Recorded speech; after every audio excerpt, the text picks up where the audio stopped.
ಆತ್ಮೀಯ ವಿದ್ಯಾರ್ಥಿಗಳೇ, ಎಲ್ಲರಿಗೂ ನಮಸ್ಕಾರಗಳು. 2023-24ನೇ ವಾರ್ಷಿಕ ಪರೀಕ್ಷೆ ವಿಜ್ಞಾನ ಪರೀಕ್ಷೆ ಈಗ ತಾನೇ ಕಂಪ್ಲೀಟ್ ಆಗಿದೆ. ಆತ್ಮೀಯ ವಿದ್ಯಾರ್ಥಿಗಳೇ, ಈ ಒಂದು ವಿಡಿಯೋದಲ್ಲಿ ನಾವು ರಸಾಯನ ವಿಜ್ಞಾನ ಭಾಗ ಬಿ ದಲ್ಲಿ ಏನೆಲ್ಲ ಪ್ರಶ್ನೆಗಳು ಬಂದಿವೆ ಅದಕ್ಕೆ ಒಂದು ಮಾದರಿ ಉತ್ತರಗಳನ್ನು ಈ ಒಂದು ವಿಡಿಯೋದಲ್ಲಿ ಚರ್ಚೆ ಮಾಡ್ತೇವೆ. ಈಗಾಗಲೇ ನಾವು ಜೀವಶಾಸ್ತ್ರಕ್ಕೆ ಸಂಬಂಧಿಸಿದಂಥ ಉತ್ತರಗಳನ್ನು ಈಗಾಗಲೇ ನಾವು ನಮ್ಮ ಚಾನಲ್ನಲ್ಲಿ ಅಪ್ಲೋಡ್ ಮಾಡಿದ್ದೇವೆ. ಸೊ ಬನ್ನಿ ನೋಡ್ತಾ ಹೋಗೋಣ. ಆತ್ಮೀಯ ವಿದ್ಯಾರ್ಥಿಗಳ, ಇಲ್ಲಿ ಕಾರ್ಬಾಕ್ಸಿಲಿಕ್ ಆಮ್ಲ ಮತ್ತು ಆಲ್ಕೋಹಾಲ್ ನಡುವಿನ ವರ್ತನೆಯಿಂದ ಉಂಟಾಗುವ ಸಾವಯವಿಕ ಸಂಯುಕ್ತ ಯಾವುದು ಅಂದರೆ ಎಸ್ಟರ್ಗಳಾಗ್ತದೆ. ಆಮೇಲೆ ಫೆರಸ್ ಸಲ್ಫೇಟ್ ಹರಳುಗಳನ್ನು ಕಾಸಿದಾಗ ಹಸಿರು ಬಣ್ಣವನ್ನು ಕಳೆದುಕೊಳ್ಳುತ್ತವೆ, ಏಕೆಂದರೆ ಈ ಸಂಯುಕ್ತವು ನೀರಿನ ಅಣುಗಳನ್ನು ಕಳೆದುಕೊಳ್ಳುತ್ತದೆ ಅಂತ ಹೇಳ್ತೀವಿ. ಮೆಂಡಲೀವ್ ರವರ ಆವರ್ತಕ ಕೋಷ್ಟಕದ ಒಂದು ಮಿತಿ ಅಂದರೆ ಹೈಡ್ರೋಜನ್ಗೆ ಸ್ಥಿರವಾದ ಸ್ಥಾನವನ್ನು ನಿಯೋಜಿಸಲಿಕ್ಕೆ ಅಲ್ಲಿ ಸಾಧ್ಯವಾಗಲಿಲ್ಲ.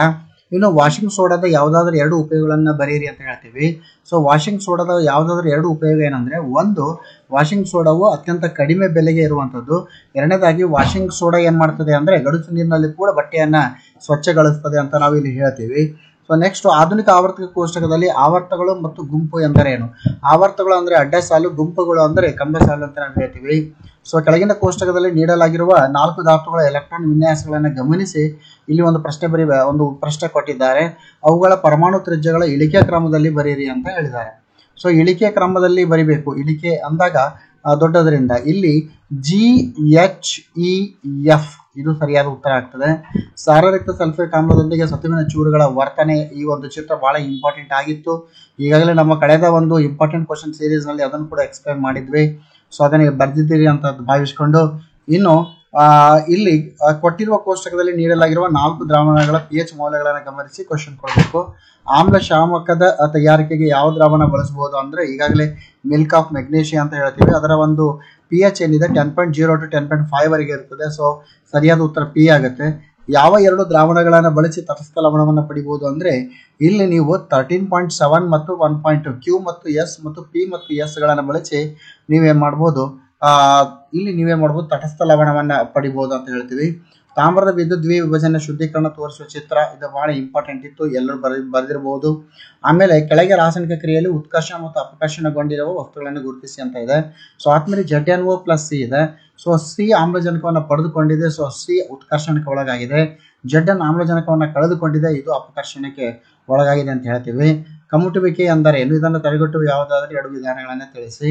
ಸೊ ಕಮ್ಮುಟುವಿಕೆ ಅಂದರೆ ಏನಂದ್ರೆ, ಇದನ್ನ ಒಂದು ವಿಧಾನ ಏನಂದ್ರೆ, ವಿಶೇಷವಾಗಿ ಚಿಪ್ಸ್ ಒಂದು ಪೊಟ್ಟಣಗಳಲ್ಲಿ, ಚಿಪ್ಸ್ ಪೊಟ್ಟಣಗಳಂತ ಏನಿರ್ತವೆ, ಪ್ಯಾಕೆಟ್ ಫುಡ್ ಇರ್ತಲ್ಲ, ಅದರಲ್ಲಿ ನೈಟ್ರೋಜನ್ ಅನಿಲವನ್ನು ಬಳಸಿಕೊಂಡು ನಾವೇನ್ ಮಾಡ್ಬೋದು, ಇಲ್ಲಿ ಕಮ್ಮುಟುವಿಕೆಯನ್ನು ತಡೆಗಟ್ಟಬಹುದು. ಎರಡನೇದಾಗಿ, ಈ ಒಂದು ಆಹಾರವನ್ನ ನಾವು ವಾತಾವರಣಕ್ಕೆ ತೆರೆದಿಡದೆ ಹಾಗೆ ಅಂದ್ರೆ ಆಮ್ಲಜನಕ ಸಂಪರ್ಕಕ್ಕೆ ಬರದೇ ಇಡದ ಹಾಗೆ ನೋಡಿಕೊಂಡು ನಾವು ಕಮ್ಮುಟುವಿಕೆಯನ್ನು ತಡೆಗಟ್ಟಬಹುದು. ಅಪರ್ಯಾಪ್ತ ಕಾರ್ಬನ್ ಸಂಯುಕ್ತವನ್ನಾಗಿ ಪರಿವರ್ತಿಸುವ ರಾಸಾಯನಿಕ ಕ್ರಿಯೆ ಇದೆ. ಸೊ ಇಲ್ಲಿ ಏನಾಗುತ್ತೆ ಅಂದ್ರೆ ಹೈಡ್ರೋಜನ್ ಅನ್ನ ಇಲ್ಲಿ ಸೇರಿಸಲಾಗುತ್ತೆ ನಿಕ್ಕಲ್ ಉಪಸ್ಥಿತಿಯಲ್ಲಿ. ಸೊ ಹೈಡ್ರೋಜನ್ ಆಗುತ್ತೆ, ನಿಕ್ಕಲ್ ಆಗುತ್ತೆ ಇಲ್ಲಿ. ಸೊ ಇದಾದ್ಮೇಲೆ ಇಲ್ಲಿ ನೋಡಿ, ಈ ಕ್ರಿಯೆ ಅಂತಿಮ ಉತ್ಪನ್ನ ಯಾವ್ದಾಗ್ತದೆ ಅಂದ್ರೆ C2H5 ಆಗುತ್ತೆ. ಈಥೇನ್ ಪ್ಲಸ್ ಕ್ಲೋರಿನೊಂದಿಗೆ ವರ್ತಿಸಿದಾಗ ಕ್ಲೋರೋಮಿಥೇನ್ ಆಗುತ್ತೆ, ಇದು ಕ್ಲೋರೋ ಈಥೇನ್ ಆಗುತ್ತೆ. ಕಾರ್ಬನ್ ಪರಮಾಣುವು C4+ ಅಥವಾ C4- ಆಯನಗಳನ್ನು ಉಂಟು ಮಾಡಲಿಕ್ಕೆ ಸಾಧ್ಯ ಇಲ್ಲ. ಯಾಕೆ ಅಂದ್ರೆ ಕಾರ್ಬನ್ ತನ್ನ 4 ಅಣುಗಳನ್ನ ಇಲ್ಲಿ ಬೇರೆ ಒಂದು ಧಾತುವಿನೊಂದಿಗೆ ಬಿಟ್ಟುಕೊಡ್ಲಿಕ್ಕೆ ಆಗೋದಿಲ್ಲ. ಯಾಕಂದ್ರೆ ಇದು ಪರಮಾಣುವಿನ ಕೇಂದ್ರದಲ್ಲಿ ಅತಿಯಾದ ಶಕ್ತಿಯಿಂದ ಆ ಒಂದು ಪರಮಾಣುಗಳನ್ನ ಹಿಡಿದಿಟ್ಕೊಳ್ತದೆ. ಜೊತೆಯಲ್ಲಿ 4 ಪರಮಾಣುಗಳನ್ನ ತೆಗೆದುಕೊಳ್ಳಕ್ಕೂ ಸಾಧ್ಯವಿಲ್ಲ. ಏಕೆಂದ್ರೆ ಅಷ್ಟು ಪರಮಾಣುಗಳನ್ನ ಹಿಡಿದಿಟ್ಕೊಳ್ಳಿಕ್ಕೆ ಆ ಒಂದು ಪರಮಾಣುವಿನ ಕೇಂದ್ರದಲ್ಲಿ ಅಷ್ಟು ಅಗತ್ಯವಿರುವಂತಹ ಶಕ್ತಿ ಇರೋದಿಲ್ಲ. ಆದ್ದರಿಂದ ಇಲ್ಲಿ ಏನಾಗುತ್ತೆ ಅಂದ್ರೆ C4+ C4- ಆಯನಗಳು ಉಂಟು ಮಾಡ್ಲಿಕ್ಕೆ ಆಗೋದಿಲ್ಲ. ಮಿಥೇನಿನ ಇಲೆಕ್ಟ್ರಾನ್ ಚುಕ್ಕಿ ರಚನೆ ಬಹಳ ಸಿಂಪಲ್ ಆಗಿ ಈಸಿಯಾಗಿರುವಂತಹ ಪ್ರಶ್ನೆ ಕೇಳಿದ್ದಾನೆ. ಸಾಬೂನು ಸ್ವಚ್ಛಗೊಳಿಸುವ ಕ್ರಿಯೆಯಲ್ಲಿ ಮಿಸೈಲ್ಗಳು ಹೇಗೆ ಉಂಟಾಗ್ತವೆ ಅಂದ್ರೆ, ಸೊ ಆಕ್ಚುಲಿ ಇಲ್ಲಿ ಸಾಬೂನು ಅಂದಾಗ ಇಲ್ಲಿ ಅಯಾನಿಕ್ ತುದಿಗಳು ನೀರಿನ ಅಣುಗಳೊಂದಿಗೆ ಹಾಗೂ ಅಯಾನಿಕ್ ಅಲ್ಲದ ತುದಿ ಏನಾಗುತ್ತೆ, ಕೊಳೆಗೆ ಅಂಟುಕೊಳ್ಳುತ್ತದೆ. ಈ ರೀತಿ ಮಿಸೈಲ್ಗಳು ಉಂಟು ಮಾಡುವುದರ ಮುಖಾಂತರ ಬಟ್ಟೆಯನ್ನು ಸ್ವಚ್ಛಗೊಳಿಸ್ತದೆ. ಸೊ ಮಿಸೈಲ್ಗಳು ಹೇಗೆ ಉಂಟಾಗ್ತವೆ ಅಂದ್ರೆ, ಸೊ ಸಾಬೂನಿನ ಅಯಾನಿಕ್ ತುದಿ ನೀರಿನೊಂದಿಗೆ, ಅಯಾನಿಕ್ ಅಲ್ಲದ ತುದಿ ಕೊಳೆಯೊಂದಿಗೆ ಒಂದು ಬಂಧವನ್ನು ಏರ್ಪಡಿಸುವುದರಿಂದ ಇಲ್ಲಿ ಮಿಸೈಲ್ಗಳು ಉಂಟಾಗ್ತವೆ. ನೀರಿನ ಗಡಸುತನಕ್ಕೆ ಕಾರಣವಾದ ಲವಣಗಳು ಯಾವ್ಯಾವು? ಸೊ ಇಲ್ಲಿ ನೀರಿನ ಗಡಸುತನಕ್ಕೆ ಕಾರಣವಾದ ಲವಣಗಳು ಯಾವ್ದು ಅಂತ ನೀವು ಹೇಳ್ಬೇಕು. ಇದು ನಿಮಗಿರುವಂತ ಪ್ರಶ್ನೆ ಇದೆ. ಇದು ಚಾಪ್ಟರ್ ನಂಬರ್ ಕಾರ್ಬನ್ ಮತ್ತು ಅದರ ಸಂಯುಕ್ತದಲ್ಲಿ ಬರ್ತದೆ.